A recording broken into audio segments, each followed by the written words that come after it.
Dear friends, we are getting ready to celebrate the feast of our heavenly witness, little flower.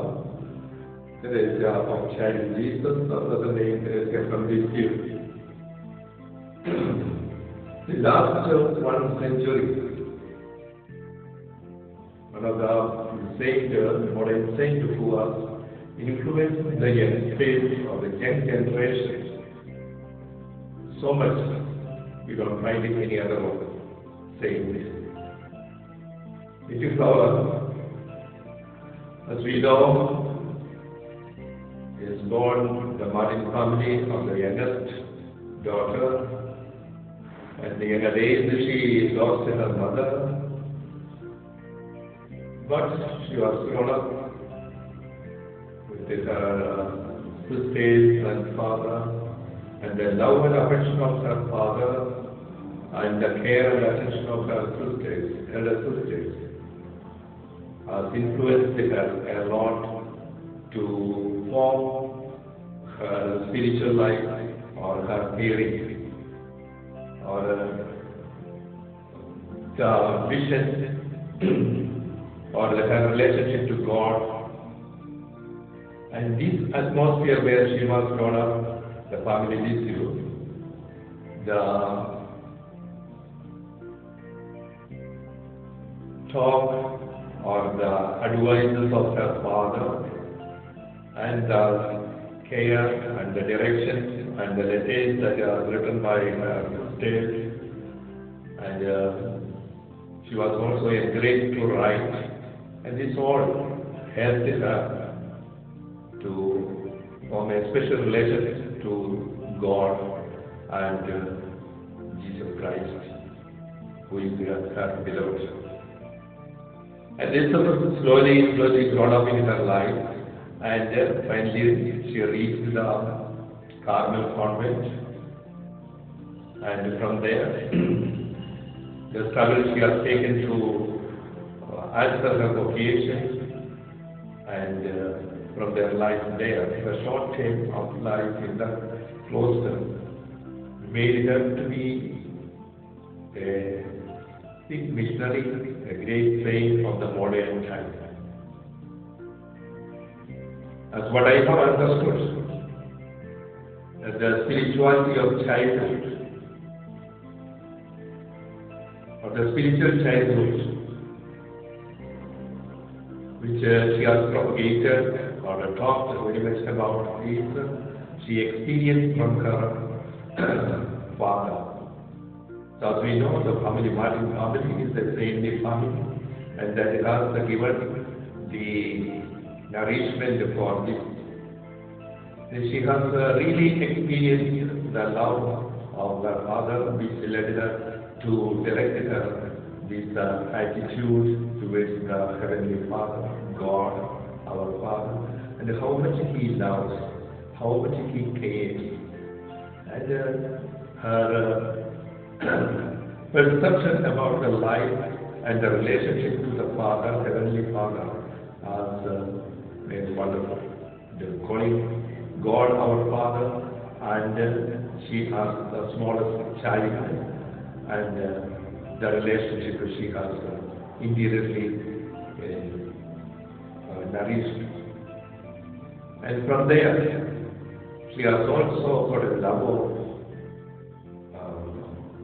Word of God, the Bible, which she read, and from there also she has found the pearls of the Gospel, and where there she has also seen that Jesus is explained, God is our Father, and how a child is welcome to the heaven, and this all inspired her very much, and this attitude to be a child, and God is our Father. And she tried to keep the attitude and mentality of a child in her life and in her teaching and writings everywhere. She found the value of to be small child. They were the little things. And when we look at how she has become a great saint, without doing any extraordinary things, doing ordinary things with extraordinary attention and care and love and with the intention or the purpose for it.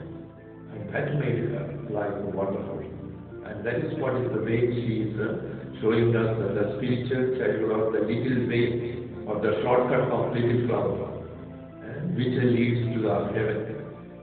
And this wonderful teaching has very much influenced the Second Vatican Council to accept God our Father and the fatherhood of the God and the brotherhood of the world of humanity.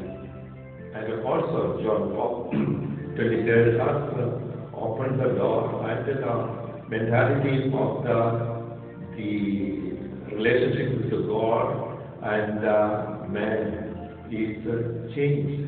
It was a punishing God, now we are loving God, who loves and cares and running after us, and so much cares in all our activities.